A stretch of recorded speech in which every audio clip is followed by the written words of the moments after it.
Hello കൂട്ടുകാരെ, നമസ്കാരം. ഒരു അടിപൊളി ലഡു ഉണ്ടാക്കുന്ന വീഡിയോ ആണ്.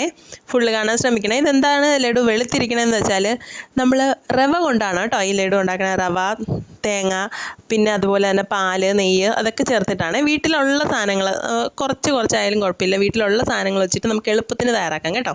ഇതിന് വേണ്ടിയിട്ട് ഒരു പാത്രം അടുപ്പത്ത് വെച്ച് ചൂടാക്കി നമ്മുടെ ആവശ്യാനുസരണം നെയ്യ് ഒഴിച്ചിട്ട് ഇത്തിരി ഉണക്കമുന്തിരി ഞാനൊന്ന് മൂപ്പിച്ചെടുത്ത് മാറ്റി വയ്ക്കുവാണേ. ഉണക്കമുന്തിരിയോ അണ്ടിപ്പരിപ്പോ ബദാമോ എന്ത് വേണോ മൂപ്പിച്ച് ചേർക്കാം കേട്ടോ. ഇതിലേക്ക് മൂപ്പിച്ചെന്ന് വെച്ചാൽ വറുത്ത് ചേർക്കണതാണ്. എന്നിട്ട് ഇതേ നെയ്യിലേക്ക് 2 കപ്പ് അളവിൽ റവയാണ് എടുത്തേക്കണം. അതും ഒന്ന് ചെറിയ തീയിൽ നന്നായിട്ടൊന്ന് വറുത്തെടുക്കണം. കളർ മാറിപ്പോകാൻ വേണ്ടിയിട്ട് പാടില്ല കേട്ടോ. ചെറിയ തീ ആയിരിക്കണേ. ഒരു 2-3 മിനിറ്റോളം അതൊന്ന് ചെറിയ തീയിൽ വറുത്തെടുത്തതിന് ശേഷം നമ്മളതൊരു പാത്രത്തിലേക്ക് മാറ്റണം.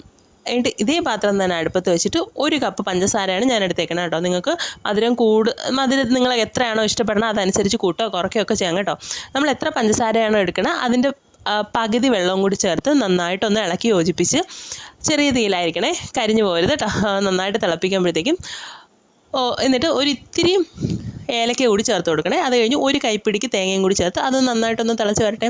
നന്നായിട്ട് അതൊന്ന് തിളച്ച് വരുന്ന സമയത്ത് തേങ്ങയൊക്കെ വെന്തെന്ന് ഉറപ്പാകുമ്പോഴത്തേക്കും നമ്മൾ നേരത്തെ വറുത്ത് വെച്ചേക്കണ റവ അതിലേക്ക് ഇത്തിരിയായിട്ട് ചേർത്ത് കൊടുക്കണേ. റവയും ചേർത്ത് കൊടുത്ത് നന്നായിട്ടൊന്ന് വറുത്തെടുക്കണം കേട്ടോ. തീ വളരെ കുറച്ചായിരിക്കണം. ചെറിയ തീയിൽ ഒന്ന് ഇളക്കി നന്നായിട്ട് യോജിപ്പിച്ചതിന് ശേഷം നമ്മുടെ ഈ ഒരു മിക്സ് വേറൊരു പാത്രത്തിലേക്ക് മാറ്റി കൊടുക്കണേ.